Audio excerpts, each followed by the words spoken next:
जय हिंद students, welcome to study for civil services. कैसे हैं आप सभी लोग? उम्मीद करता हूं सभी बहुत ही बढ़िया होंगे।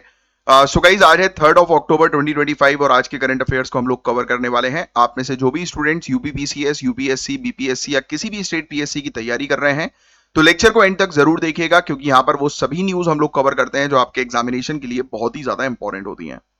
और गाइज, ये है हमारे ज्ञान सर, और ज्ञान सर के स्पेशल पेड बैच को ज्वाइन करने के लिए इन दिए गए नंबर पर कॉन्टैक्ट कीजिए। यहाँ पर जीरो से लेकर सिलेक्शन तक की प्रॉपर तैयारी करवाई जाती है और बैचेस की इंफॉर्मेशन मैं आपको 2 मिनट से देता हूं, बट बिफोर दैट मैं आपको पूरे टॉपिक्स की एक जानकारी देता हूं कि हर एक टॉपिक के अंदर हम लोग जो है वो किन किन चीजों के बारे में कवर करने वाले हैं। और आप लोग अपने साथ गाइस पेन और पेपर लेकर जरूर बैठिए, क्योंकि यहां पर जो भी चीज मैं आपको बताऊंगा उसको पहले तो आपको ध्यान से सुनना है, समझने पर फोकस करना है, और कुछ पॉइंट्स मैं आपको लिखवाऊंगा, वो पॉइंट्स आप नोट डाउन जो है वो करिएगा। तो सबसे पहला जो हमारा टॉपिक है हम लोग को देखने को रहा है, गाजा से एसोसिएटेड टॉपिक है, राइट। तो आपको ऑलरेडी पता है कि ये जो कॉन्फ्लिक्ट जो चल रहा है पैलेस्टीन और इसराइल के बीच का कॉन्फ्लिक्ट, राइट, गाजा पे हम लोग को लगातार देखने को मिल रहा है। तो उसका एक और कॉन्फ्लिक्ट हम लोग को जो है वो नजर आ रहा है, देखने को मिलेगा, यानी कि उसी क्षेत्र से रिलेटेड एक मुद्दा है। उसी सालों से बोलूं या मैं बोलूं दशकों से जो इसराइल और पैलेस्टीन का मुद्दा है उसके बारे में हम लोग बात करेंगे। तो यूनाइटेड स्टेट्स ने 20 पॉइंट का एक पीस प्लान प्रपोज किया है, जिससे कि इसराइल और हमास का वॉर जो एक्चुअल में भी रिसेंटली 2023 से शुरू हुआ था वो खत्म हो सके। मेन ऑब्जेक्टिव यही है कि सीज फायर करना, कि मतलब जो भी स्थिति जो है वो जैसी है वैसी की वैसी रखकर वेपन्स वगैरह का इस्तेमाल मत करो, क्रॉस फायरिंग मत करो, होस्टेज प्रिजनर स्वैप कर दो। मतलब सिंपल शब्दों में बोलूं कि एक दूसरे के जो लोगों को अपने पास जो है वो कैद करके रखा हुआ है, यानी कि इसराइल और हमास ने एक दूसरे के लोगों को, तो उनको जो है वो रिलीज करो, है ना, प्रिजनर्स को। फिर इसके अलावा न्यू गाजा पर मिलिट्री जो है वो हटाओ और इंटरनेशनल निगरानी रखी जाए। मतलब ये वो किया जाए कि इस क्षेत्र को ऐसा ओपन किया जाए कि इंटरनेशनल जो आप कह सकते हैं एजेंसीज जो है वो यहां पर आकर मॉनिटर कर सकें। तो इसी के बारे में डिटेल में हम लोग कवर करेंगे कि यूनाइटेड स्टेट्स अब प्रपोज कर रहा है कि भाई इसराइल के अंदर जो है वो थोड़ी शांति जो है वो बनी रहे। तो यही चीजें, हमास एक्सेप्टेंस का चैलेंज काफी बड़ा है अभी भी, और इसराइल भी जो है वो नहीं चाह रहा है कि यूनाइटेड स्टेट्स का क्या इंटरेस्ट इस क्षेत्र में, है ना। तो वो ऐसी चीजें भी बहुत ज्यादा सामने नजर आ रही हैं। नेक्स्ट जो टॉपिक हम लोग को देखने को मिलेगा, यूनाइटेड नेशन डे ऑब्जर्व किया गया था अभी 12 सितंबर 2025 को, और कहा गया था कि बुइनोस एरीज प्लान ऑफ एक्शन 1978 के बारे में बात की गई। ये बेसिकली एक फ्रेमवर्क हम लोग को देखने को मिला था कि डेवलपिंग कंट्रीज जो है वो आपस में कॉपरेट करें, एकजुट हो और एक साथ डेवलप करें। उसी से रिलेटेड साउथ साउथ का ये टॉपिक हम लोग को देखने को रहा, क्योंकि देखो पहले ईस्ट और वेस्ट हुआ करता था, आज की डेट में ग्लोबल साउथ हम लोग डेवलपिंग कंट्रीज को कहते हैं। तो उसी से जुड़ा ये टॉपिक हम लोग को नजर आ रहा है। अभी 2025 की यूनाइटेड नेशन डे की जो थीम थी वो new opportunities and innovation through SSTC थी, right, south south and triangular cooperation थी, राइट। तो इसी के बारे में हम लोग चर्चा करेंगे। बहुत इंपॉर्टेंट टॉपिक है इंटरनेशनल रिलेशंस के पर्सपेक्टिव से। 99% होगा कि इससे रिलेटेड क्वेश्चन आएगा एग्जाम में। फिर नेक्स्ट जो हम लोग टॉपिक जिसके बारे में हम लोग चर्चा करेंगे वो है Wassenaar arrangement, a very important topic. अक्सर ये वाला क्वेश्चन, मतलब वासेनार अरेंजमेंट से रिलेटेड भी कई बार क्वेश्चंस एग्जाम में आते हैं। 1996 में ये स्टैब्लिश किया गया था आर्म्स और ड्यूअल यूज टेक्नोलॉजीज को रेगुलेट करने के लिए, यानी कि आप आज की डेट में जो टेक्नोलॉजी का इस्तेमाल कर रहे हैं तो वो गुड पर्पस के लिए हो, ना कि मतलब किसी को थ्रेट करने के लिए, किसी को डराने के लिए, है ना, एक्सप्लॉइट करने के लिए। इवन आर्म्स कंट्रोल करने के ऊपर ये टारगेट करती है कि वेपन्स वगैरह जो है वो कंट्रोल्ड रहे, राइट। कोई भी कंट्री जो है वो इस प्रकार से पोजीशन ना करे वेपन्स वगैरह का, अपने पास खरीदारी ना करे जिससे कि वो दूसरी दुनिया में दूसरी कंट्रीज को डराए, थ्रेट पहुंचाए। तो उसी से जुड़ा ये टॉपिक है बढ़िया से। इसमें टेक्नोलॉजी का भी जिक्र है। दैट मींस आज की डेट में आप देख ही रहे हो साइबर अटैक्स कितने ज्यादा जो है वो बढ़ते जा रहे हैं, है ना। तो यही है कि आज की डेट में डिजिटल एरा पे जो स्ट्रगल चल रहा है उसका यहां पर जिक्र होगा, और इसमें सुधार करने की भी बात की गई है। एक स्कॉमेट लिस्ट है जिसके बारे में हम लोग चर्चा करेंगे। ये भी बड़ा इंपॉर्टेंट टॉपिक है, इसमें भी काफी चांसेस है कि इस टॉपिक से रिलेटेड एग्जाम में क्वेश्चन आ जाए। इंडिया का पहला नेशनल सिक्योरिटी स्ट्रेटेजी एक्सपेक्टेड है कि दिसंबर 2025 तक जो है वो लॉन्च होगी। इसी पर ही हम लोग जो है वो चर्चा करेंगे। फिर इसके अलावा अंडमान गैस डिस्कवरी एक हुई है, ये भी बहुत इंपॉर्टेंट टॉपिक है, 90% से ज्यादा चांसेस है इससे रिलेटेड क्वेश्चन आएगा, है ना। अंडमान निकोबार आइलैंड पे लोकेटेड है अंडमान गैस डिस्कवरी, नाम से ही समझ में आ रहा है, हम लोग को देखने को मिल रहा है। और ऑयल इंडिया लिमिटेड ने नेचुरल गैस यहां पर डिस्कवर करी है, तो उसी पर ही हम लोग बात करेंगे, ठीक है। और गाइज आपको बता दूं, UPPCS, BPSC, UKPSC, RO ARO, BEO, UP triple SC exam, even Haryana, Rajasthan, Chhattisgarh PSC में आप सिलेक्शन चाहते हो तो आज ही इन दिए गए नंबर पर कांटेक्ट करो और बैचेस को ज्वाइन कर लो। ज्ञान सर का स्पेशल पेड बैच है, सिलेक्शन तक की प्रॉपर तैयारी करवाई जाती है, आपको मेंटर प्रोवाइड किए जाते हैं आपके डाउट सॉल्व करने के लिए। और ये मान लीजिए कि आपने एक बार ज्वाइन किया तो सिर्फ आपको जो मटेरियल मिल रहा है वो पढ़ते चलना है, अपने डाउट सॉल्व करते चलना है और अपने एग्जाम को क्लियर करना है, आपको कहीं और भटकने की जरूरत नहीं है। हर साल अपडेटेड कोर्स आपको दिए जाते हैं और सिलेबस के अकॉर्डिंग ही तैयारी करवाई जाती है, इसलिए दावा ठोका जाता है कि सिलेक्शन की तैयारी, और सिर्फ दावा नहीं करते हैं बल्कि आप हमारे रिजल्ट्स भी जो है वो देख सकते हैं टेलीग्राम पे हमारे, और ज्ञान सर बीच बीच में अपडेट्स तो देते ही रहते हैं। आइए, बड़ा ही इंपॉर्टेंट इंटरनेशनल रिलेशंस का टॉपिक है ये, जिसके बारे में चर्चा करेंगे, गाजा पीस फ्रेमवर्क। ये न्यूज में है बिकॉज यूनाइटेड स्टेट्स के प्रेसिडेंट ने सितंबर 2025 में एक 20 पॉइंट पीस प्रपोजल प्रेजेंट किया था, जिसका ऑब्जेक्टिव यह था कि 2023 से चल रहा इजराइल और हमास का जो कॉन्फ्लिक्ट है वो खत्म हो जाए। आपने देखा होगा ना कि इजराइल और हमास की तरफ से मिसाइल्स वगैरह जो है वो शूट कर रही थी कुछ महीनों पहले से, आपने ये सब न्यूज जो है वो देखना शुरू की होगी। यस, ये वही है, इसी युद्ध को, इजराइल और हमास के युद्ध को खत्म करने के लिए यूनाइटेड स्टेट्स मान के चलो कि एक इसने प्लान जो है वो प्रस्तुत कर दिया। इसने बोला भाई ये मेरा 20 पॉइंट का प्लान है, इस प्लान के अकॉर्डिंग चलोगे तो शांति बरकरार रहेगी। तो ये टॉपिक जीएस पेपर 2 के लिए बड़ा ही इंपॉर्टेंट है, क्योंकि ये वेस्ट एशिया की पॉलिटिक्स, इंडिया की फॉरेन पॉलिसी और मल्टीलैटरल डिप्लोमेसी से जुड़ी बात करता है। तो आओ पहले तो मैं थोड़ा सा आपको जो है वो बैकग्राउंड जो है वो समझाने की कोशिश करता हूं। ये चीज तो आपको क्लियर हो गई ना कि यूनाइटेड स्टेट्स के प्रेसिडेंट ने जो है एक 20 पॉइंट का पीस प्रपोजल जो है वो प्रस्तुत किया है, जिसके थ्रू अभी जो इजराइल और हमास मिलिटेंट्स के बीच में जो युद्ध चल रहा है वो खत्म हो सके, और जो युद्ध 2023 से चल रहा है, ठीक है। अब इसमें मैं थोड़ी सी चीजें आपको पीछे लेके चलता हूं। 7 अक्टूबर 2023 की बात थी भाई, एग्जैक्टली अगर डेट की बात करें तो ये डेट लिखी हुई है 7 अक्टूबर 2023। क्या होता है भाई, हमास ने इजराइल पे अटैक किया और कॉन्फ्लिक्ट जो है वो शुरू हो गए, ठीक है। लार्ज स्केल पे लोगों की मौतें हुई, बहुत एरिया जो है वो गाजा का टूट फूट गया, इंफ्रास्ट्रक्चर डैमेज हुआ, बिल्डिंग के ऊपर बॉम्ब फेंक दिए गए, मिसाइल दाग दी गई, है कि नहीं। ह्यूमैनिटेरियन क्राइसिस हुए, बुरी तरह से लोग जो है वो परेशान हुए।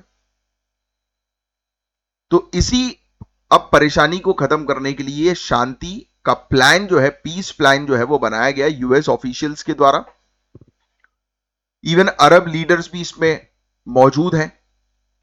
इंडिया ने इसे बोला कि बहुत सही चीज है, क्योंकि हमें तो भाई, हम तो शांति को ही सपोर्ट करते हैं हमेशा। अब कोई अगर यूनाइटेड स्टेट्स वो इस क्षेत्र में शांति चाहता है, हाँ ठीक है, हमें पता है कि उसका ऑब्जेक्टिव जो है वो ट्रेड है, राइट, अल्टीमेटली, क्योंकि ये इन सब युद्ध वगैरह के कारण जो है वो ट्रेड को बड़ा नुकसान जो है वो पहुंचता है। और दूसरी बात, वो थोड़ा आज की रेट में जो है वो यही चीजें जो है वो कर रहा है कि जिससे कि वो बिग ब्रदर टाइप का जो है बन जाए, है ना। अंकल सैम जो है, चाचा जी जो है वो थोड़े से, उनकी इज्जत जो है वो आजकल हो नहीं रही थी मार्केट में, तो वो सोच रहे हैं कि हमारी इज्जत होना जो है वो शुरू हो जाए, तो इसलिए वो आज की रेट में इस प्रकार से कर रहा है। वो बोल रहा है कि यार चलो, चाइना और रशिया ने तो मुझे पछाड़ने की कसर छोड़ी नहीं है, वहां से इंडिया भी जो है, इंडिया का भी दबदबा चल रहा है, उसका भी स्वैग चल रहा है, और हमारा स्वैग तो कहीं बचा नहीं है, तो उसने इस जगह पर अपना डोमिनेंस क्रिएट करने की कोशिश की है। पहला पॉइंट तो ये था, मेन पॉइंट। दूसरा पॉइंट तो ये है कि ट्रेड, भाई कहीं पर भी कॉन्फ्लिक्ट होगा तो ट्रेड तो हैम्पर होता ही है, और यूनाइटेड स्टेट्स ट्रेड का सबसे बड़ा, आप कह सकते हैं, सपोर्टर है भैया। बट ठीक है, चलो अच्छी चीज कर रहा है, तो उसका पर्सनल इंटरेस्ट जो भी हो, हमें उससे मतलब नहीं भाई। तुम लड़ाई को बंद करा रहे हो तो उससे अच्छी बात तो कोई और है ही नहीं। ये वेस्ट एशिया में लंबे समय से चल रहे कॉन्फ्लिक्ट्स को खत्म करके शांति बरकरार रखने पर फोकस करेगा, ठीक है। अब इसके फीचर जो है वो क्या है, सुन लो बस। इमीडिएट सीज फायर, ऑब्वियसली बात है, दो लोग लड़ाई कर रहे हैं सॉरी, तो दोनों अपनी तुरंत मिलिट्री जो है विड्रॉ कर दें। इजरायली फोर्सेस का पार्शियल विड्रॉल होना चाहिए, ऑपरेशन जितने भी हो सस्पेंड कर दो। होस्टेज प्रिजनर स्वैप, जो मैंने भी आपको बताया था, 72 घंटे के अंदर सब होस्टेजेस जिंदा या मुर्दा रिलीज होंगे। इसराइल के 2000 मतलब 2000 प्लस पैलेस्टीनियन प्रिजनर्स को छोड़ देगा इसराइल। इसराइल के पास 2000 से ज्यादा पैलेस्टीनियन सोल्जर्स हैं, उनको ये छोड़ेगा। तीसरा इन्होंने जो है वो कहा है पैलेस्टीनियंस को गाजा से फोर्सबली नहीं निकाला जाएगा, किसी को भी फोर्सफुली गाजा से हटाना नहीं है। जो चले गए हैं वॉलेंटरली वो बेसिकली उनके पास अधिकार है कि वापस आ भी सकते हैं, मतलब कि गाजा सिर्फ इसराइल के कब्जे में नहीं रहेगा, मतलब ये कह रहे हैं कि भाई मिलकर रहो। अच्छी बात है ये। हमास का कोई फ्यूचर पॉलिटिकल रोल नहीं होगा, है ना। हमास जिसको जो है वो एक प्रकार से ये वहां का इंसर्जेंट ग्रुप है, टेररिस्ट ग्रुप है एक प्रकार का, है ना। तो ये चीज ध्यान में रखना। तो ये कह रहे हैं कि नहीं, हमास कभी भी पॉलिटिकल रोल जो है वो नहीं लेगा फ्यूचर में। जो सरेंडर करेंगे उन्हें एमनेस्टी या सेफ पैसेज दे दिया जाएगा। जो भी लोग सरेंडर कर रहे हैं, जैसे हमारे यहाँ होता है ना कि इंसर्जेंट्स जो सरेंडर करते हैं, फिर हम लोग उनके ऊपर जो है वो कोई कार्रवाई जो है वो ज्यादा सख्त कार्रवाई जो है वो नहीं करते हैं, जो खुद से वेपन छोड़ने का और एक अच्छा फ्यूचर बनाने का संकल्प लेते हैं। तो वैसे ही है, हमास के साथ भी करेंगे, ये कह दिया है। फिर इसके अलावा एक इंटरनेशनल बॉडी बनाई जाए जो निगरानी रखे, जिसको यूनाइटेड स्टेट्स का प्रेसिडेंट लीड करेगा। इसके अंदर बड़े बड़े इंटरनेशनल खिलाड़ी भी होंगे और दूसरे, है ना, जो कि रीडेवलपमेंट को सुपरवाइज करेंगे, ऐसा इनका कहना है। ठीक है। Next, non political Palestinians experts का कमिटी गवर्नेंस हैंडल करेगा, है ना। मतलब कि जितनी भी गवर्नेंस वाली चीजें जो होंगी, शासन करने वाली जो चीजें होंगी, वो कौन जो है वो करेगा, जो पैलेस्टीनियन नहीं है, नॉन पॉलिटिकल पैलेस्टीनियन। पैलेस्टीनियन को शामिल किया जाएगा शासन में, बट उन लोगों को जो पॉलिटिक्स से जुड़े नहीं है। द रीजन बीइंग दैट कि जो लोग पॉलिटिक्स से जुड़े, ऑब्वियसली बात है कि वो अपने पॉलिटिकल फ्यूचर के लिए या बेनिफिट के लिए वो हो सकता है कि चीजें मैनिपुलेट करें, इन्फ्लुएंस करें। तो किसी प्रकार का इन्फ्लुएंस नहीं होना चाहिए जो स्थिति को और गंभीर करे। समझे आप। नेक्स्ट जो हम लोग को देखने को मिल रहा है, economic restructure, special economic zones बनाए जाए, प्रेफरेंशियल टैरिफ बनाए जाए, एड बेस्ड डेवलपमेंट होना चाहिए, वेपन्स, टनल्स, डिसमेंटल्स जो है वो किए जाए, है ना। मतलब यानी कि वो कोई भी ऐसी चीज, अब जैसे टनल्स होते हैं, टनल बना दी है, खुफिया टनल अटैक्स करने के लिए, तो ऐसी चीजें जो है वो सब खत्म करो आप। वेपन्स रखे हुए हैं तो सब सरेंडर करो, जमा करवाओ। पॉलिटिकल हॉरिजोन जो पैलेस्टीनियन सेल्फ डिटर्मिनेशन का है उसको भी ध्यान में रखा जाए, है ना, कि भाई पैलेस्टीनियन जो चाह रहे हैं कि पॉलिटिकली उनको उनको एक क्षेत्र चाहिए, रिप्रेजेंटेशन चाहिए, है ना, तो उसको भी जो है वो ध्यान में रखा जाए, बट उसमें सुधार लाई जाए, सिक्योरिटी की गारंटी दी जाए। तो ये सब प्लान थे। तो आपको क्या लगता है कि ये प्लान जो है वो सक्सेसफुल हो पाएंगे? आपका क्या है विचार, कमेंट बॉक्स पे एक बार जरूर बताना। तो पॉजिटिविटी इस प्लान की यही है भैया कि सीज फायर हो जाएगा, सिविलियंस को इमीडिएट रिलीफ जो है वो मिल जाएगा, कि हाँ भाई अब कोई डिस्टर्बेंस हो नहीं रहा, गोलीबारी रात में सो रहे हैं तो ऐसा नहीं है कि सुबह जो है वो सीधे जन्नत पे जो है वो उठे राइट। तो वो थोड़ा सा सिटीजन जो है वो थोड़े से, सिविलियंस जो है वो थोड़े से फ्री रहेंगे, फ्री माइंडसेट से सो पाएंगे बेचारे, काम धंधा अच्छे से कर पाएंगे, है ना। दूसरा, होस्टेज जो है वो स्वैप हो जाएंगे भाई, जिन लोग को पकड़ कर बंदी बना के बना रखा हुआ है, राइट, तो वो छूट जाएंगे, ये अच्छी बात है। इसके अंदर अरब और यूरोपियन सपोर्ट मिलेगा, काफी सारी रीजनल सपोर्ट आएंगे, है ना। फिर इसके अलावा बोला कि इकोनॉमी जो है उनकी स्टेबल करने के लिए वेरियस प्लान बनाएंगे, है ना, इकोनॉमिक इंप्रूवमेंट होगा, इंटरनेशनल कंट्रीज वगैरह जो है वो देखेंगी, तो ट्रस्ट वगैरह जो है जो टूट गया था वो फिर से डेवलप होगा। तो ये तो अच्छी बात है, बट चैलेंजेस यही है, हमास क्या एक्सेप्ट करेगा? हमास को क्लियरली, हम आप देखेंगे पूरे के पूरे पॉइंट, जो 10 पॉइंट बताया जा रहा है, 20 पॉइंट्स का ये प्लान था जिसको मतलब हमने वो करके बताया है, इंपॉर्टेंट चीज है। तो इसमें कहीं पर भी लग रहा है कि हमास को सपोर्ट किया गया, कहीं पे भी एक ही जगह पर ये बोला है कि भाई तुम जो है सरेंडर कर दो बस, और फिर तुम्हारे साथ अच्छा सलूक किया जाएगा। तो हमास का एक्सेप्टेंस बहुत ज्यादा डाउटफुल है, डिसआर्मामेंट को लेकर, पॉलिटिकल एक्सक्लूजन को लेकर, जो मैंने भी आपको बताया पहले पॉइंट में, सीधी सीधी बात लिखी हुई है जो आप समझ सकते हैं, है कि नहीं। अब पैलेस्टीन की अथॉरिटी जो है, जैसे फॉर एग्जांपल इसमें एक जगह एक पॉइंट ये भी दिया हुआ था कि नॉन पॉलिटिकल पैलेस्टीनियंस जो हैं वो गवर्नेंस संभाल सकते हैं, है ना। तो क्या वो इफेक्टिवली गवर्न कर पाएंगे चीजों को, जिनके पास कोई एक्सपीरियंस नहीं है? हाँ, और पता लगे वो आगे चल के फिर वो भी सेपरेट पैलेस्टीन का नारा लगाने लगे, तो उससे भी इजराइल को चिंता है। प्रिजनर स्वैप जो होंगे वो काफी कॉम्प्लेक्स होंगे, जिंदा या मुर्दा उड़ा दिया जाएगा। जो अभी जिंदा है सब पे AK-47 जो है वो चला दी और बोला कि ये तो मर गए थे भाई, इनको तो रखा हुआ था हमने कॉफिन में। ये भी तो हो सकता है। यस, पैलेस्टीनियन फैक्टर्स के डिविजन्स, ये भी हम लोग को देखने को मिलता है। अब पैलेस्टीनियंस भी जो है वो अलग अलग हैं, जैसे जातियां होती है ना, तो वैसे ही तो उनके बीच में भी अलग लड़ाइयां चलेंगी। कोई भी क्लियर टाइमलाइन नहीं है कि पैलेस्टीन को जो है वो कब स्टेटहुड जो है वो मिलेगा, कब स्टेट का दर्जा मिलेगा। तो इससे इंस्टेबिलिटी, फ्रस्ट्रेशन, रिस्क लगातार बढ़ा रहेगा। तो क्या ये प्लान सक्सेसफुल हो पाएगा यूनाइटेड स्टेट्स का? बत्तीबाज है यूनाइटेड स्टेट्स, वो जानबूझ के बड़ा भाई बनने की कोशिश करता है कि उस नाम चलता रहे उसका, है कि भाई का स्वैग चलता रहना चाहिए।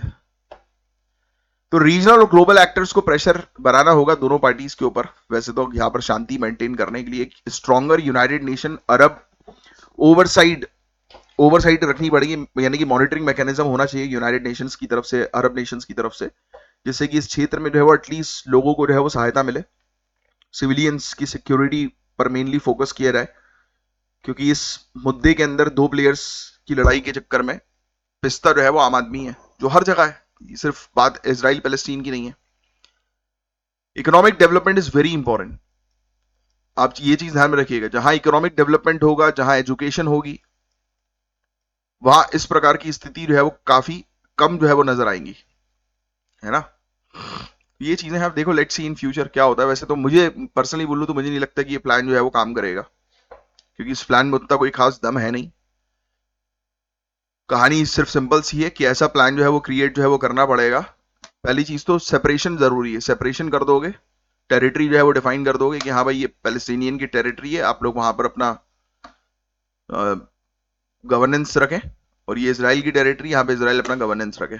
बस यही पॉसिबिलिटी हो सकती है, क्योंकि इतने लंबे, इतने दशकों से ये मुद्दा जो है वो चल रहा है। तो पॉसिबिलिटी सिर्फ ये है अभी के लिए, जहां तक मुझे लग रहा है। बाकी और कोई थोड़ा इनको कोई अच्छा सपना आ जाए कि भाई ऊपर वाले ने जो है वो इनको थोड़ा सा बुद्धि दे दी कि मिलकर रह सकते हैं हम लोग, तो मिलकर रह लें भाई, है। अब देखो क्या होता है, ज्यादा दिमाग लगाने की जरूरत नहीं है। इंडिया ने तो बोला भाई प्लान अच्छा है, लॉन्ग टर्म शांति के लिए बढ़िया है, but back of the mind हमें पता है कि ये साले सुधरेंगे नहीं, है, लड़ते ही रहेंगे। तो ये था गाइस पूरा ओवरऑल टॉपिक। अब जो नेक्स्ट टॉपिक है ये बड़ा ही इंपॉर्टेंट है, इससे रिलेटेड क्वेश्चन आने की संभावना काफी ज्यादा है। South south and triangular cooperation एक इंपॉर्टेंट मल्टीलैटरल डिप्लोमेसी और डेवलपमेंट का टॉपिक है। मेंस के लिए भी इंपॉर्टेंट है, प्रीलिम्स के लिए भी इंपॉर्टेंट है। 12 सितंबर 2025 United Nation day for SSTC, south south and triangular cooperation, लिख लो। ये ऑब्जर्व किया गया और ये दिन मार्क करता है Buenos Aries plan of action 1978 की एनिवर्सरी, ये भी लिख लो। 1978 में एक प्लान बनाया गया था, उसकी एनिवर्सरी थी, और उस दिन United Nation day for south south and triangular cooperation हमें देखने को मिला। 2025 की इसकी थीम जो है वो लिख लो भैया, ये थीम लिख लीजिए, new opportunities and innovation through SSTC। Focus यही किया गया कि भाई डेवलपिंग कंट्रीज जो है, ग्लोबल साउथ जो है वो आपस में मिले, एकजुट हो और डेवलप हो। यूनाइटेड नेशन ने फोकस किया है कि फंडिंग शॉर्टेजेस के एरा में SSTC काफी कॉस्ट इफेक्टिव हो सकता है ना। और ये बेसिकली जो प्रॉब्लम्स को ध्यान में रखते हुए सोल्यूशन जो है वो निकाल सकता है, उतनी क्षमता रखता है। क्योंकि ग्लोबल साउथ जब एक साथ मिल जाएंगे तो उनकी कॉमन प्रॉब्लम होंगी, तो उन कॉमन प्रॉब्लम को सॉल्व करने के लिए मिलकर एक साथ कर सकते हैं। तो कुल मिलाकर जो हारे हुए लोग हैं ना, या जो कमजोर लोग हैं, पिछड़े लोग हैं, उनको एक कमरे में बंद कर दिया, है ना। अब ये लोग जो है वो उस कमरे में बैठकर अब इनकी जो प्रॉब्लम्स होगी वो कॉमन प्रॉब्लम है कि भाई गरीबी से बाहर निकलना है भैया, सभी को कॉमन प्रॉब्लम सभी की ये है। रेन्यूएबल एनर्जी में ट्रांजिट करने के लिए फंड नहीं है, सभी की कॉमन प्रॉब्लम ये है। टेररिज्म के इशू काफी सारे लोग जो है वो फेस कर रहे हैं, सभी की प्रॉब्लम ये है। इंफ्रास्ट्रक्चर कंट्रीज में नहीं है, सभी की प्रॉब्लम ये है ना। क्लाइमेट चेंज का इशू वो अपन ने यहीं पे फंड वाले में शामिल जो है वो कर लिया। तो ऐसी तो कॉमन प्रॉब्लम्स है ना। तो जब आपस में लोगों की कॉमन प्रॉब्लम्स होती है ना, तो वो फिर मिलकर उसका सल्यूशन आराम से निकाल सकते हैं। अब भाई एक रिच व्यक्ति है, रिच व्यक्ति की प्रॉब्लम यह है कि घर से यार आज बीएमडब्ल्यू से जाऊं या फिर फरारी से जाऊं या फिर रोल्स रॉयस से जाऊं, रेंज रोवर से जाऊं, उसकी प्रॉब्लम भाई अलग चल रही है। जो गरीब आदमी है बेचारा है, उसकी प्रॉब्लम जो है वो सबसे बड़ी जो है वो क्या है, क्या प्रॉब्लम है उसकी सबसे बड़ी? आज घर से निकलूंगा तो रात में वापस घर वालों के लिए, बच्चों के लिए खाना लेके आ पाऊंगा कि नहीं ला पाऊंगा, उसके लिए ये प्रॉब्लम है। तो जब ऐसे लोग एक साथ इकट्ठा हो जाएंगे तो वो क्या इस प्रॉब्लम का हल कर पाएंगे? यस, क्योंकि वो कॉपरेटिव्स बना सकते हैं, वो मिलकर एक कंपनी क्रिएट कर सकते हैं जिससे कि वो रिच लोगों से डील करके अपनी ग्रोथ करवा सकें मिलके। यस, तो ये जो प्लेटफॉर्म है ये वही प्लेटफॉर्म है, बस इस तरीके से, इस एंगल से चीजों को देखो। समझ में आई? अब थोड़ा सा बैकग्राउंड में आपको बता देता हूं। Buono Aries plan of action 1978, याद रखना है ईयर, जो भी बताया ना मैंने आपको, 1978। देखो क्या होता है, इसने साउथ साउथ कॉपरेशन को फॉर्मलाइज कर दिया। इनने बोला भाई देखो आपकी प्रॉब्लम एक जैसी है, आ जाओ इकट्ठा बैठ जाओ, इसमें आप इक्वल रहोगे, इसमें आपकी कॉमन प्रॉब्लम्स रहेंगी, और इसमें फिर आप सोल्यूशन भी जो है वो मिलकर एक साथ सबके लिए ढूंढ पाओगे। ये बेसिकली नॉर्थ साउथ एड जो था उसका बेसिकली कॉम्प्लीमेंट था ये, लेकिन अब डेवलपिंग कंट्रीज के लिए एक पैरेलल मॉडल बन चुका है। आज के कॉन्टेक्स्ट में जो जियोपॉलिटिकल इंस्टेबिलिटी चल रही है, क्लाइमेट के मुद्दे चल रहे हैं, इनइक्वालिटी बढ़ती जा रही है, तो उस समय ये जो प्लेटफॉर्म है ये एक लो कॉस्ट सोल्यूशन प्रोवाइड कराता है, और प्रैक्टिकल प्लेटफॉर्म है कि सबकी प्रॉब्लम एक जैसी है भाई, है ना? यही सब प्रॉब्लम्स अभी मैंने जो आपको बताई, तो आइडिया आपको लगी क्या?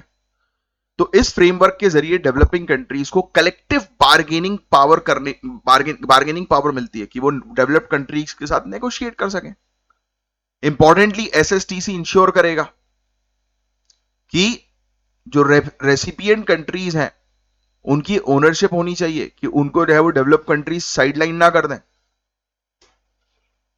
ना? तो क्या है ये एग्जैक्टली साउथ साउथ और ट्रायंगुलर कॉपरेशन? आओ इसको समझ लेते हैं। समझ तो चुके हो आप। साउथ साउथ कॉपरेशन का मतलब साफ साफ ये है कि डेवलपिंग कंट्रीज का एक ग्रुप, ये टेक्नोलॉजी, नॉलेज, रिसोर्सेज एक्सचेंज करते हैं अपने सबके म्यूचुअल बेनिफिट्स के लिए, कि सबको एक साथ बेनिफिट हो। ट्रायंगुलर कॉपरेशन का मतलब क्या है? जब डेवलपिंग कंट्रीज कोलैबोरेट करते हैं with support from develop countries, तो उसको ट्रायंगुलर कॉपरेशन बोलते हैं, कि एक डेवलपिंग कंट्रीज दो दूसरी डेवलपिंग कंट्री भाई भाई, इनको जो है वो सपोर्ट जो है वो दे रहा है कौन सा? डेवलप्ड कंट्री, है ना? बोल रहा है चलो ठीक है, क्योंकि ये दोनों मिलकर जो है इसके साथ नेगोशिएट करते हैं कि नहीं भैया, हम दोनों को सेम चीज देनी पड़ेगी आपको, कि ऊपर से जो लाइन जो जुड़ रही है एक जगह से, वो दोनों को देने वाली जुड़ रही है, और ये दोनों आपस में जो है वो बातचीत कर लेंगे कि हाँ भैया, मालिक को बोलो भाई इससे कम में तो काम नहीं होगा, वरना कहीं और से करा लो, है? तो ये नेगोशिएशन, तो ये बेसिकली ट्रायंगुलर का मतलब ही ये हुआ कि भाई आप जो है वो डेवलप कंट्रीज के साथ जो है वो कर सको, बातचीत कर सको गहरी अपनी, और आपको सबको सपोर्ट मिले। तो ये बेसिकली नॉर्थ साउथ एड जो था उसका एक सब्सटीट्यूट है। इसके फंक्शंस यही है, कैपेसिटी बिल्ड करता है, टेक्नोलॉजी ट्रांसफर करता है, नॉलेज शेयर करता है ना? तो ये चीज इसकी हम लोग को देखने को मिलती है। इंडिया का रोल क्या है भैया, आओ इस पर बात करें। तो एक फिलॉसफी है वासुदेव कुटुंबकम, the world is one family, very important, जिसको नहीं पता ये लिख लेना, the world is one family, ये पूरी दुनिया एक फैमिली है। इस प्रिंसिपल पर इंडिया जो है वो बोलती है कि हाँ भाई, हम तो पूरी दुनिया में सभी लोग फैमिली है भाई, तो फैमिली की तरह रहो सब लोग, है? लड़ने झगड़ना किसी को नहीं है, सबको एक साथ डेवलप होना है। आईटीईसी प्रोग्राम 1964 से चल रहा है, Indian technical and economic cooperation program, लिख लो। 160 से ज्यादा कंट्रीज मिलकर गवर्नेंस, आईटी, एग्रीकल्चर, हेल्थ, इन एरियाज पर काम करती हैं। India United Nation development partnership fund 2017 से चल रहा है। 75 से ज्यादा डिमांड ड्रिवन प्रोजेक्ट्स 56 कंट्रीज में है, स्पेशली जिसमें मौजूद लीस्ट डेवलप कंट्रीज और स्मॉल आइलैंड स्टेट्स हम लोग को देखने को मिलते हैं। जो पैसा आता है वो डेवलपिंग कंट्रीज के पास जो है वो पहुंचता है उनकी डिमांड पे। इंडिया की G20 की प्रेसिडेंसी, ये दे रही है permanent membership to African Union. Digital innovation, Aadhaar, UPI, आज की डेट में टेक्नोलॉजी के मामले में हम लोग टॉप में। और आप जानती हो इंडिया इंडिया जो है वो ग्लोबल साउथ को रिप्रेजेंट करता है, ग्लोबल साउथ की आवाज है इंडिया। तो इस प्रकार के प्लेटफॉर्म में हम लोग हमेशा लीड करेंगे, क्योंकि हम सबको साथ में लेकर चलने वाली आइडियोलॉजी पर काम करते हैं। हम बेसिकली क्लास के मॉनिटर हैं अभी आज की डेट में। वो जो एक रूम नहीं बना दिए थे जिसमें सब गरीब लोगों को रख दिया, तो हम गरीबों के मॉनिटर हैं कि भैया तुम टेंशन मत लो बेटा, तुम सब लोग लड़ो मत आपस में, है ना, लड़ने की जरूरत नहीं है, जो भी प्रॉब्लम मुझे बताओ मैं नेगोशिएट करूंगा। इंडिया कर रहा है क्योंकि इंडिया के पास नेगोशिएटिंग स्किल्स है, पावर्स है, तो इसलिए इंडिया कर रही है भाई। ठीक है, इंडिया कोलैबोरेट करती है वर्ल्ड फूड प्रोग्राम के साथ, काफी सारे इनोवेशंस लेकर आए, grain ATMs, fortified rice distribution, ration को ऑप्टिमाइज करो, ऐसे प्रोग्राम्स लेकर आओ जो महिलाओं के लिए हो, जो उनकी न्यूट्रिशन में हेल्प करें। जैसे कि महिलाओं को हमारी कंट्री के अंदर एनीमिया की दिक्कत है, यस, तो उसके लिए प्रोग्राम्स लाए गए। कम ऑन, यस और नो? तो ऐसी चीज है, तो बस यही है, इससे बहुत फायदा भी हो रहा है, लो कॉस्ट इनोवेशंस हो रहे हैं, ट्रस्ट बिल्डअप हो रहा है, क्योंकि सभी कंट्रीज की प्रॉब्लम एक जैसी है। फूड सिक्योरिटी को रिजॉल्व किया जा रहा है, climate adaptation, digital governance, health system को मजबूत करने पर टारगेट किया जा रहा है।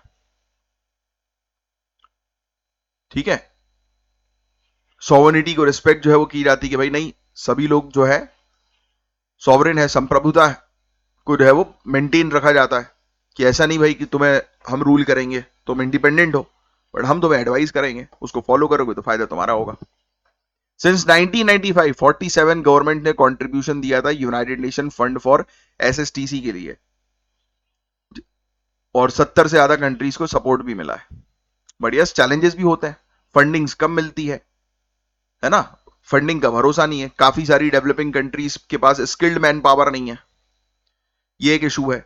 अकाउंटेबिलिटी बहुत वीक हम लोग को जो है वो देखने को मिलती है, क्योंकि प्रॉपर मॉनिटरिंग नहीं होती है।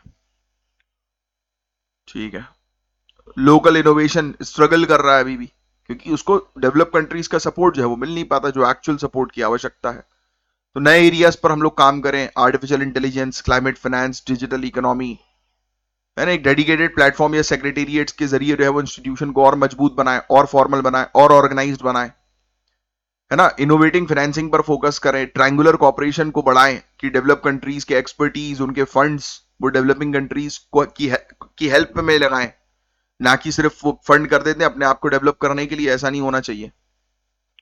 हाँ ठीक है, सबका इंटरेस्ट मैटर करता है, बट कुछ चीजें जो होती हैं वेलफेयर के लिए, कल्याण के लिए भी होनी चाहिए। यस, आज की डेट में आप पढ़ाई कर रहे हो, एग्जाम की तैयारी कर रहे हो, साइड बाय साइड कुछ कमाते भी होगे, है ना, जॉब्स वगैरह करते होगे, नहीं कर रहे हो कोई बात नहीं, बट जब करना शुरू करो तो इट इज वेरी इंपॉर्टेंट कि किसी की हेल्प करना जरूरी। चलो कमा भी नहीं रहे तो भी हेल्प की जा सकती है भाई, आपको कोई दिख गया रास्ते में जो है वो जाता हुआ जिसको मदद की आवश्यकता है, थोड़े पूछ लिया उससे क्या मदद है, नहीं खुद से नहीं कर पा रहे हो तो कहीं से अरेंज करवा दो। जरूरी है भाई, वेलफेयर जरूरी है, जब आप करोगे दूसरों के लिए तभी आपको मिलेगा, ये बात याद रखना। It is all about karmas, give and take,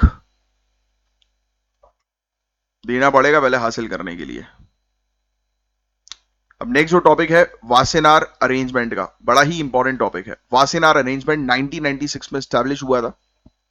इस पे रिफॉर्म्स की डिमांड की जा रही है, सुधार की डिमांड की जा रही है, क्योंकि ये क्लाउड सर्विसेज, SaaS मॉडल और डिजिटल सर्विलांस टेक्नोलॉजी को इफेक्टिवली रेगुलेट नहीं कर पा रहा है। तो देखिए, वासेनार अरेंजमेंट, पहला पॉइंट तो ये आपको ध्यान में रखना है कि ये कब जो है वो स्टैब्लिश हुआ था, यहां समझो, ठीक है, लिख लो, वासेनार अरेंजमेंट 1996 में स्टैब्लिश हुआ। इस पर रिफॉर्म्स की डिमांड हो रही है क्योंकि ये क्लाउड सर्विस, SaaS मॉडल और डिजिटल सर्विलांस टेक्नोलॉजी को इफेक्टिवली रेगुलेट नहीं कर पा रहा है, जो मैं आपको ऑलरेडी बता चुका हूं। ठीक है, तो इसलिए मतलब कुल मिलाकर वासेनार अरेंजमेंट सही तरीके से काम नहीं कर पा रहा है, इसलिए बोल रहे हैं कि अब इसमें सुधार किया जाए। रीसेंट कंट्रोवर्सी यही है कि लार्ज स्केल टेक्नोलॉजी इंफ्रास्ट्रक्चर जो है वो उसमें सर्विलांस गैप देखने को मिले, है ना, कि मतलब कहीं ना कहीं से चीजें लूपहोल्स थे, कि कहीं जो इंपॉर्टेंट जो टेक्नोलॉजीज हैं जिसका उपयोग जो है वो गवर्नमेंट एजेंसीज सिक्योरिटी के पॉइंट ऑफ व्यू से जो है वो कर रही हैं, आप सोचो कि उसमें अगर लैप्स हो जाए तो कितना नुकसान हो सकता है। ठीक है, तो ये चीज बोल रहे हैं कि उभरती हुई टेक्नोलॉजी आज की रेट में बढ़ती जा रही है, तो उस दौरान ये बिल्कुल भी इफेक्टिवली ऑपरेट नहीं कर पा रही है। 1996 में इसको जो आपने लिख लिया, आप लिख लेना वासेनार, नीदरलैंड्स में इसका उसको जो है बनाया गया था, इसलिए वासेनार प्लान इसको हम लोग बोलते हैं। तो ये कोल्ड वॉर के समय पर एक कोकॉम हुआ करता था, राइट, तो उसका सक्सेसर है ये, मतलब कोकॉम खत्म हुआ, उसकी जगह ये वासेनार अरेंजमेंट हम लोग को देखने को मिलता है। ऑब्जेक्टिव यही था कि जो कन्वेंशनल आर्म्स हैं, जो वेपन्स जो हम लोग को देखने को मिलते हैं, वो कंट्री जो है वो उसको खत्म करे, अपने पास स्टोर करके ना रखे, ना ही टेक्नोलॉजीज ऑल्सो। आज की डेट में उभरती हुई टेक्नोलॉजीज होती जा रही हैं, हैकिंग्स हो रही हैं, साइबर थ्रेट्स हो रहे हैं, नई नई चीजें आ रही हैं, राइट। आप जैसे वही देख लो कि आपके फोन को एक सॉफ्टवेयर के माध्यम से हैक किया जा सकता है, डिवाइसेस को हैक किया जा सकता है, ये काफी सारी चीजें आज की डेट में। तो ऐसी चीजें ना हो और एक कंट्री जो है वो सिक्योर्ड रहे, वर्ल्ड जो है वो सिक्योर्ड रहे ऐसी चीजों से, तो उस पर वासेनार अरेंजमेंट बनाया गया था, है ना। इंडिया ने 2017 में जो है वैसे ज्वाइन किया, लिख लीजिएगा, इंडिया ने 2017 में ज्वाइन किया। इसका हेडक्वार्टर वियना ऑस्ट्रिया है, इसका हेडक्वार्टर वियना ऑस्ट्रिया है। इसके इंपॉर्टेंट फीचर्स की बात करें तो इसमें दो कंट्रोल लिस्ट होती है, एक होती है म्यूनिशन, नाम से ही समझ में आ रहा है, वेपन वाली लिस्ट, ब्रैकेट में वेपन लिख सकते हो, और दूसरी लिस्ट होती है dual use goods and technology list. Dual use goods and technology list, ये दो लिस्ट बनाते हैं और उसके आधार पर पूरी चीजें करते हैं। मेंबर कंट्रीज रिपोर्ट ट्रांसफर करती हैं, राइट, हर 6 महीने के अंदर, ट्रांसपेरेंसी मेंटेन करने के लिए। डिसीजन जो है वो सबकी सहमति, सभी मेंबर की सहमति से लिया जाता है, राइट। 2013 से काफी सारे सॉफ्टवेयर्स हैं, कुछ साइबर सर्विलांस टूल्स जो हैं उसको इंक्लूड किया गया। हाँ, इंडिया के अंदर भी हम लोग को, जैसे इंडिया की बात करें तो हमारे यहाँ एक स्कॉमेट फ्रेमवर्क हम लोग को देखने को मिलता है, right. Special chemicals, organisms, materials, equipment and technology, लिख लेना, ये पॉइंट बहुत इंपॉर्टेंट है। इंडिया यूज करती है स्कॉमेट फ्रेमवर्क हमारे यहां पर, कि ऐसी कोई भी टेक्नोलॉजी, जो होता है ना कि भाई डीएनए, भाई किसी ने किसी ऑर्गेनिज्म के डीएनए को के साथ जो है वो छेड़खानी कर दी, है ना, या जीनोम के साथ जो है वो छेड़खानी कर दी, तो वो ऑर्गेनिज्म के साथ छेड़खानी करना मतलब ऑब्वियस सी बात है कि उसकी जो नेचुरल प्रॉपर्टी है उसको डैमेज कर देना। जैसे एक फ्रूट है, एक फ्रूट जो है उसके अगर आपने जीनोम के साथ छेड़खानी करी तो उसको आप एक टॉक्सिन भी बना सकते हो, ये बात तो आज की डेट में आप समझ ही चुके हो। तो इंडिया के पास इंडिया इन सब चीजों के ऊपर बैन लगाता है कि नहीं रखना है। जैसे इवन आपने कई बार सुना भी होगा, जैसे कि जेनेटिकली मॉडिफाइड क्रॉप्स जो होते हैं, जीटी या बीटी ब्रिंजल्स, आपने नाम जो है वो सुना होगा, बीटी ब्रिंजल हुआ, है ना, बीटी कॉटन हुआ, तो ये जेनेटिकली मॉडिफाइड क्रॉप्स जो होते हैं, इनकी प्रॉपर टेस्टिंग के बाद ही इनको अप्रूवल मिलता है। काफी सारों को तो अप्रूवल कमर्शियल बेसिस पर उगाने के लिए मिलता ही नहीं है, क्यों? क्योंकि उसमें रिस्क होता है। तो ये वही चीजें हैं, ऑर्गेनिजम्स, स्पेशल केमिकल्स, मटेरियल्स, और फिर ऐसी कोई टेक्नोलॉजी हुई, सॉफ्टवेयर्स वगैरह, तो उस पर इंडिया निगरानी रखती है। तो इंडिया अपने इस पर्टिकुलर स्कॉमेट फ्रेमवर्क के तहत शामिल हो गई 2017 में वासेनार अरेंजमेंट के साथ। ये हमारे पास भी है भाई, हम हमारी कंट्री के अंदर इस प्रकार की टेक्नोलॉजीज को बिल्कुल एंटरटेन नहीं करते जो देश की सिक्योरिटी के लिए खतरा बन जाए, है ना। तो ये चीज, अब चैलेंजेस भी हैं इसके अंदर। ओरिजिनली इसको डिजाइन किया गया था फिजिकल एक्सपोर्ट्स डिवाइस हार्डवेयर के लिए। अब हम लोग को देखने को मिल रहा है कि क्लाउड सिस्टम भी है, SaaS भी है, रिमोट एक्सेस है, एडमिन राइट्स हैं, काफी सारी चीजें हैं, है ना, जो एक्सपोर्ट की कैटेगरी में नहीं आता है। मतलब पहले कहा गया कि कोई, जैसे एक वेपन है, ठीक है, गन है, भाई इस गन को आप एक कंट्री से दूसरी कंट्री में एक्सपोर्ट कर सकते हो, बट कोई एक सॉफ्टवेयर है, राइट, जिससे हैकिंग की जा सकती है, क्या उसको आप एक्सपोर्ट कर सकते हो? होता है, सर्विस जो है वो होती है, बट इसकी कैटेगरी में इसको एक्सपोर्ट नहीं माना जा रहा है। तो यहां पर ये सुधार की जरूरत है ना। और भी काफी सारी चीजों में सुधार की आवश्यकता है, ये बता रहे हैं। तो रिफॉर्म्स यही है कि भाई आप अपनी कंट्रोल लिस्ट जो है उसको एक्सपैंड करो, cloud remote access authorization administration को एज एक्सपोर्ट के तौर पर ट्रीट करो, जिससे कि टेक्नोलॉजी को भी कंट्रोल कर सको आप, जो कि देश की सिक्योरिटी के लिए खतरा हो सकती है ना। इंफॉर्मेशन शेयरिंग को इंप्रूव करो, कौन सी इंफॉर्मेशन शेयर करनी चाहिए कौन सी नहीं, इसके बीच में प्रॉपर क्लियर कट डिफरेंशिएशन होना चाहिए। तो यही है बस, और कुछ नहीं है वासेनार अरेंजमेंट के बारे में। तो थोड़ी सी जो चीज मैंने आपको लिखने के लिए बोली, बस वो चीज ध्यान में रखिएगा। इंडिया की पहली comprehensive national security strategy guys, और अब फाइनल ड्राफ्टिंग स्टेज में। इससे रिलेटेड नोट्स मत बनाना, क्योंकि अभी फाइनल नहीं हुई है, ड्राफ्टिंग में ही है, बट जब फाइनल होगी तब हम बात करेंगे। बताया जा रहा है कि दिसंबर 2025 में आपके पास ये रिपोर्ट पूरी आ जाएगी। बस सिर्फ सुन लो मेरी बात। एक ड्राफ्ट है नेशनल सिक्योरिटी काउंसिल के सामने जो है वो रखा गया अप्रूवल के लिए, राइट, जिसके चेयरपर्सन ऑनरेबल प्राइम मिनिस्टर होते हैं, ठीक है। तो इसको, इस ड्राफ्ट को नेशनल सिक्योरिटी काउंसिल जो है वो अप्रूव करेगी, ठीक है। तो बताया जा रहा है कि डिफेंस को मॉडर्नाइज किया जाएगा और बेहतर टेक्नोलॉजी लाई जाएंगी, साइबर रेजिलियंस पर फोकस किया जाएगा। हमारी कंट्री के अंदर जो साइबर अटैक्स लगातार हो रहे हैं उसको भी ध्यान में जो है वो रखा गया है। तो ये पूरी चीजों पर टारगेट हम लोग को देखने को मिल रहा है ना। साइबर टेररिज्म, हाइब्रिड वॉरफेयर जो हो सकती है, तो वो यानी कि ये मॉडर्न जो वॉरफेयर की practices all over the world चल रही है ना, उसको ध्यान में रखते हुए ये नया हम लोग, आप कह सकते हैं कि एक फ्रेमवर्क तैयार कर रहे हैं जो हमारी डिफेंस को और मजबूत बना देगा। नेशनल सिक्योरिटी काउंसिल सेक्रेटेरिएट, इस पर हम लोग जो है वो चर्चा करें। National security council secretariat apex body होती है गाइस, टॉप लेवल की बॉडी होती है ये, नेशनल सिक्योरिटी काउंसिल का सेक्रेटेरिएट, हमारी कंट्री के अंदर इंटरनल और एक्सटर्नल सिक्योरिटी दोनों के लिए। 1990s में जो है वो जिसको स्टैब्लिश जो है वो किया गया था। तो इसके इसके अच्छा, इसकी एक चीज ध्यान में रखना, एक तो 1990s में इसको जो है वो कारगिल वॉर के बाद जो है वो स्टैब्लिश किया गया था। यस, ये चीज तो आपको पता है, ये लिख भी लीजिए। नेक्स्ट पॉइंट में जो है आप लिखिएगा, इसका एक सेक्रेटेरिएट हम लोग को जो है वो देखने को मिलता है,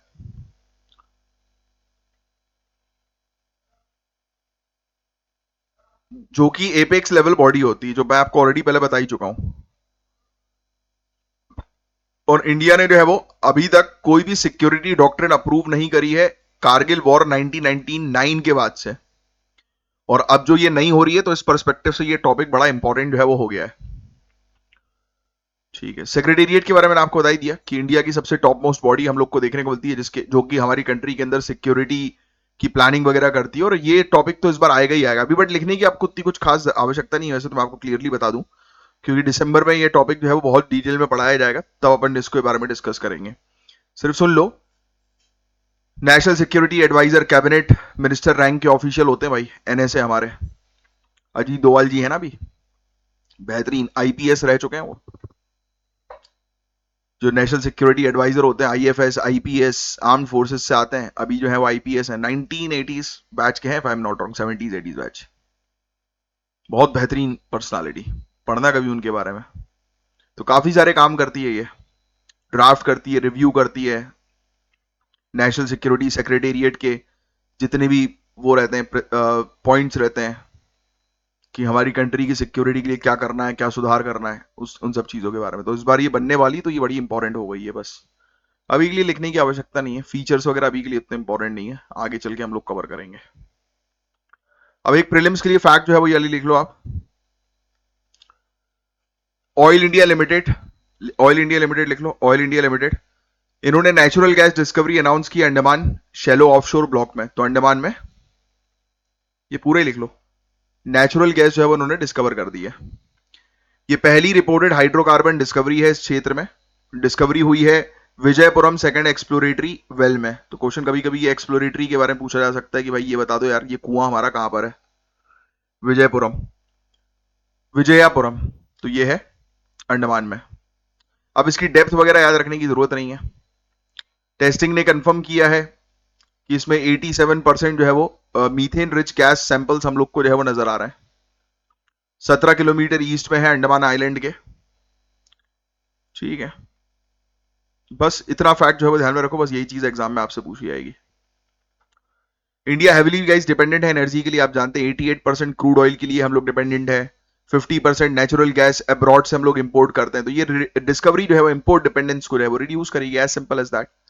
अंडमान बेसिन पहले ही फोकस एरिया है ऑयल के लिए, ओएनजीसी के लिए, है ना, तो आप जानते हैं इसके बारे में, क्योंकि इसकी जियोलॉजिकल कंटिन्यूटी म्यांमार से इंडोनेशिया तक हाइड्रोकार्बन रिच बेसिन के साथ कनेक्टेड रहती है।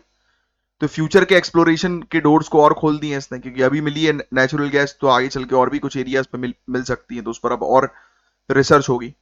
अंडमान निकोबार आइलैंड में पता है आपको 300 से ज्यादा आइलैंड्स हैं, यूनियन टेरिटरी है ये। North, middle, south Andaman Nicobar island, ये सब इसमें हम लोग को देखने को मिलती हैं। बहुत घना जंगल है यहाँ पर, मैंग्रोव्स हैं, कोरल रीफ्स हैं, ट्राइबल कम्युनिटीज हैं। सेंटिनल के बारे में तो आपने सुना ही होगा, सेंटिनलीज। एक व्यक्ति गया था वहां पर उन लोग को बाइबल पढ़ाने, जिंदा लौटा ही नहीं। सेंटिनलीज, जरावा, ओंगे, ग्रेट अंडमानीज, कभी कभी ये ट्राइबल ग्रुप्स के नाम जो है वो पूछ लेते हैं ये लोग। सैंडस्टोन, लाइमस्टोन, शेल, ये सब हम लोग को यहाँ पर पत्थर वगैरह देखने को मिलते हैं, मतलब मिनरल्स।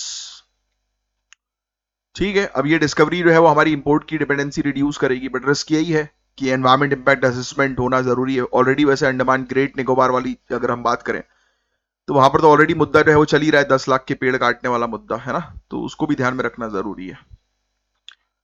वेनेजुला, वेनेजुला से रिलेटेड एक क्वेश्चन है, ट्राई करो इसका आंसर देने की, आप ही आंसर देंगे, ज्योग्राफी का ये क्वेश्चन है। जो मैप में देखो कि कौन सी कंट्रीज के साथ ही अपनी बाउंड्री शेयर करता है, फिर बताओ कि ये पहला सही है कि नहीं है। लेक मारासाइबो, काइबो बोलते हैं ना, ये लार्जेस्ट लेक है कहीं साउथ अमेरिका के अंदर, याद रखिएगा, ये वाली लेक। एंजल फॉल्स जो है वो टॉलेस्ट वाटरफॉल है पूरे दुनिया भर में। एंजल फॉल्स टॉलेस्ट वाटरफॉल है पूरे दुनिया भर में। उसकी हाइट जो है वो 979 मीटर्स की है, ना कि 1253। 979 मीटर्स की है। सिपॉन पावर डीसैलिनाइजेशन, ये सिस्टम जो है वो इसके अंदर सीफोनेज, अच्छा सीफोनेज का उपयोग जो है वो किया जाता है। अच्छा, ये किस पर्पस के लिए जो है वो रहता है? इवेपोरेशन और कंडेंसेशन के लिए। अच्छा, समुद्र के पानी को पीने लायक बनाने के लिए, समुद्री जल को इवेपोरेट करने और उसके, हाँ पेयजल में, और वेरी गुड, तो ये लिख लो भैया आप, सिफॉन पावर डीसैलिनाइजेशन। क्वेश्चन ये आ सकता है कि ये किसके लिए इसका उपयोग जो है वो किया जाता है, कि समुद्र के पानी को पीने लायक पानी बनाने के लिए। ये सिस्टम जो है वो 6 लीटर पीने लायक पानी पर स्क्वायर मीटर पे प्रोड्यूस कर सकता है 1 घंटे में। बहुत बढ़िया, सनलाइट में।